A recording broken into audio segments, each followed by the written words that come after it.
Bonjour, bienvenue sur jaicompris.com. Dans cette vidéo, un exercice où on va essayer de trouver une équation cartésienne du cercle circonscrit au triangle ABC. Alors je vous rappelle que le cercle circonscrit, c'est le cercle qui passe par les trois sommets du triangle. Et le gros intérêt dans cet exercice, c'est qu'il va nous permettre de revoir beaucoup de formules très utiles lorsque l'on fait de la géométrie dans un repère.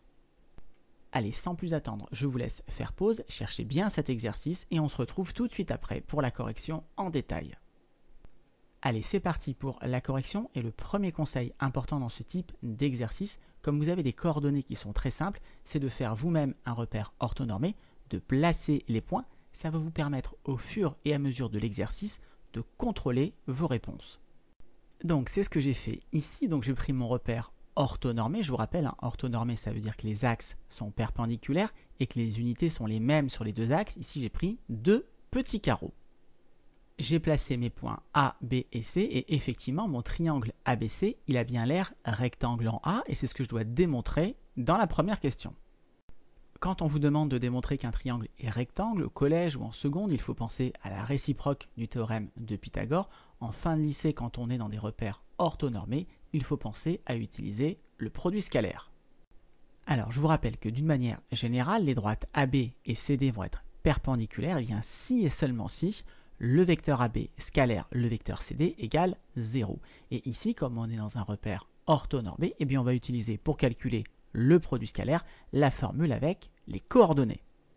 Ici, je veux démontrer que la droite AB et la droite AC sont perpendiculaires, donc je vais calculer le vecteur AB scalaire le vecteur AC. Donc première étape, on commence par calculer les coordonnées.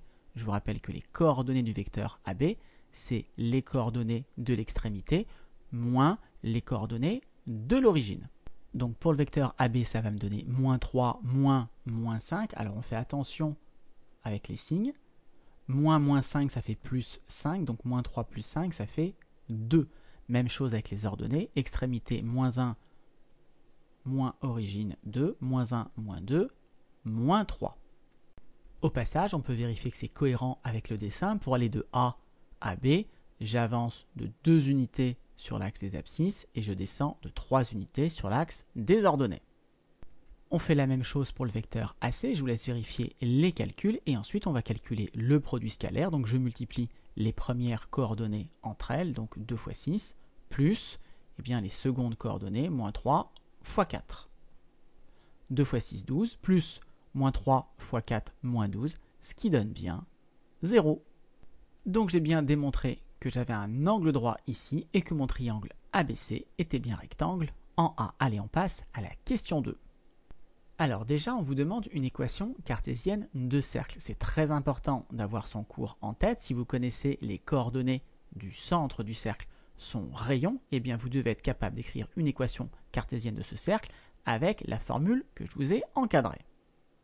Ensuite, il y a un résultat très classique de géométrie qu'il faut connaître. Le cercle circonscrit à un triangle qui est rectangle, eh bien a pour centre le milieu de l'hypoténuse et donc le rayon c'est la moitié de l'hypoténuse.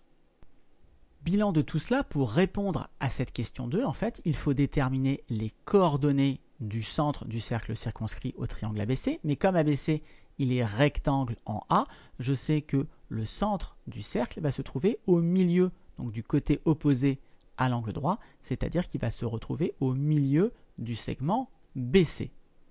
Il ne nous restera plus ensuite qu'à calculer R au carré, mais on l'a vu, le rayon du cercle circonscrit, c'est tout simplement la moitié de l'hypoténuse. Si j'appelle D le milieu de BC, on n'aura plus donc qu'à calculer DC au carré.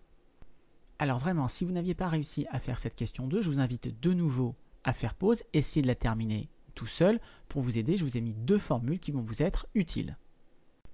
Allez, on termine, donc j'explique que j'appelle D le milieu de BC et donc que mon cercle circonscrit au triangle ABC, il a pour centre D et pour rayon DC, j'aurais pu dire DB, DA, c'est la même chose puisque mon cercle il va justement passer par ces 3 sommets. Pour obtenir les coordonnées d'un milieu, je vous rappelle qu'on fait la moyenne des abscisses, la moyenne des ordonnées des extrémités. Donc là, D c'est le milieu de BC, donc je fais moins 3 plus 1 divisé par 2. Et ensuite, moins 1 plus 6 divisé par 2. moins 3 et 1, moins 2 sur 2, moins 1. Moins 1 et 6, 5 sur 2, 5 demi. Alors on pourrait mettre 2,5, je vais garder la fraction 5 demi. On vérifie sur la figure que c'est cohérent. Abscisse, moins 1, parfait.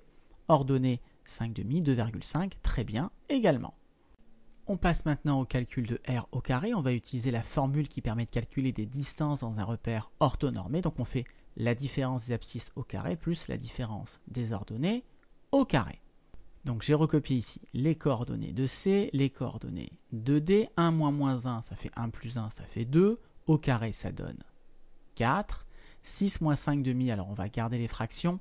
6, c'est 12 divisé par 2. Donc ça fait 12 moins 5, 7 demi. Et 7 demi au carré. Si je fais 7 demi au carré, je multiplie 7 demi par lui-même. Donc 7 fois 7, 49. 2 fois 2, 4. Donc ça me fait 49 quarts. 4, c'est 4 sur 1. Je fais x4 en haut et en bas pour avoir des 4. Donc ça fait 16 quarts. 16 plus 49, ça fait 65 quarts. Donc voilà le rayon au carré DC carré, 65 quarts. Il ne nous reste plus qu'à écrire l'équation en appliquant la formule. Donc ici, l'abscisse de D, c'était moins 1. Donc x moins moins 1, donc ça va faire x plus 1. Y moins l'ordonnée de y, 5 demi. Et donc r au carré. Alors regardez, on a déjà r au carré. R, c'était DC. Là, on a calculé DC carré. Donc j'ai juste à mettre ici 65 quarts. Voilà, c'est tout pour cette vidéo comme d'habitude. Si vous l'avez appréciée, eh bien n'hésitez pas à la partager et à la liker.